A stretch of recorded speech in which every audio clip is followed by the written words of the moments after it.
Well, Steve, I couldn't blame you if you haven't noticed, but there is a Republican gubernatorial campaign underway in Michigan.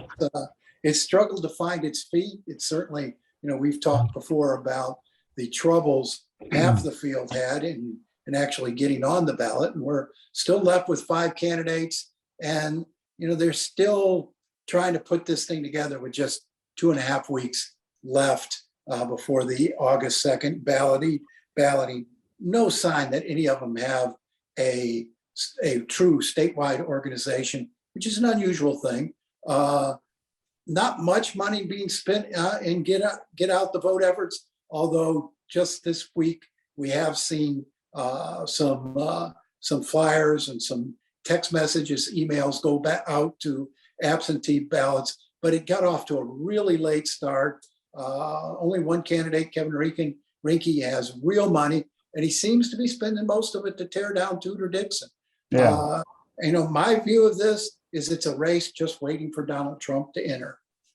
Well, right. Well, he's already there, and that's part of the problem. Well, he hasn't anointed a candidate yet. Right. He hasn't said who he likes, but everybody in the race seems to believe that the way to win is to cozy just enough up to the former president to get votes. I think some of them are maybe rightfully afraid of what kind of consequence that would pay in the fall, but they all seem very aware that this is still the heavy in the party, and that in the primary in particular, the litmus test is 2 things. One is, what do you think happened in the last presidential election in 2020? Do you think Joe Biden actually won?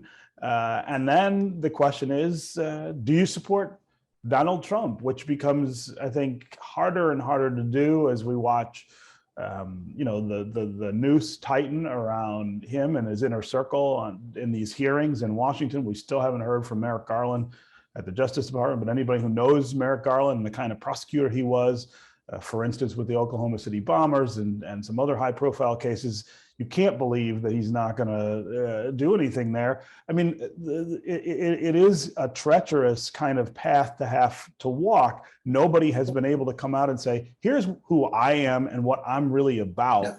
and this is why I want to be governor. And that's true, but it's a necessary route for them to take. If you look at our poll this week, basically a deadlock race.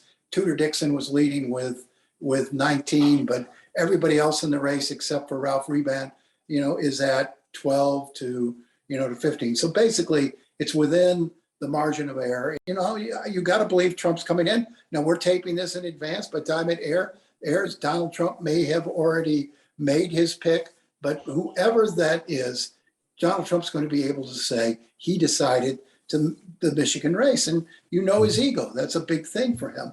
But yeah. The poll also had some warning signs for Donald Trump, as I write in my column today.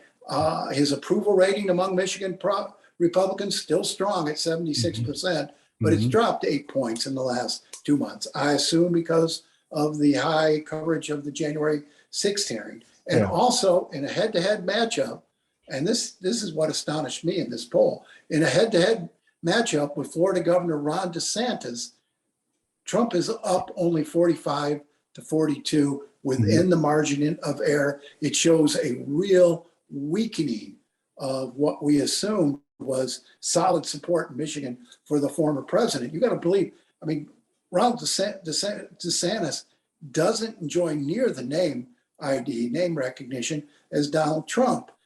And we wouldn't have thought the popularity, but there it is. He's, it's got to be to him. If you're a Republican, you need this to happen. There is almost no chance that Donald Trump, if he decided to run in 2024 and got the nomination, would be able to win the presidency. He would do further damage to the party. 2016 is going to be calling to give you a wake-up call. Yeah, lots happened since then, and he's not the same guy he was in 2016. We know a lot more about him, and voters have twice rejected him for president. There's nothing that suggests more people would vote for Donald Trump than already have in 2024, and he's not been able to get a majority of the votes either time. You know, the other thing that's really interesting to me about this Republican primary is what role in the fall the abortion issue will play for Republicans. This is, if you're a Republican, that's your worst nightmare, is having abortion on the ballot, because the polls show overwhelmingly that people support a woman's right to choose. The Supreme Court did Democrats something of a favor by forcing that issue. Any Republican who comes out of this primary, I think, is going to have a harder time with that than they might have had with the Trump issue in the primary. Yeah. And the Republican campaigns are downplaying that. They're saying all that matters is inflation. And I believe inflation is the driving issue. But I also believe abortion will turn out large numbers of Democratic women, particularly in the younger demographics, who might have said, good God, I'm not voting this year. I'm so fed up. I'm so disgusted. I think abortion's a motivator. It always has been in this state. And I agree. I think it makes it tough for Republicans unless inflation keeps getting worse and worse. Right. It is an issue that takes your mind off a lot of things. You can find more at onedetroitpbs.org or subscribe to our social media channels and sign up for our One Detroit newsletter.